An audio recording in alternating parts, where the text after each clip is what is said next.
जेथे जातो तेथे तू माझा सांगती, चालविसी हाती धरून या.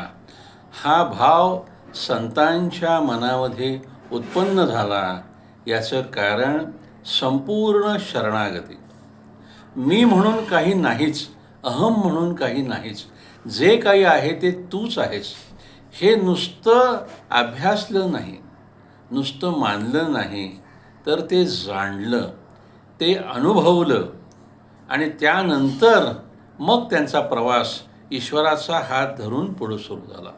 आणि मग जे काही करतोय तो ईश्वर करतोय, जे काही होते ते त्याच्या सत्तेनं होतंय. जेथे जातो तेथे आणि मग जिथं जिथं आम्ही जातोय तिथं तिथं त्याचं अस्तित्व आम्हाला जाणवतं आहे.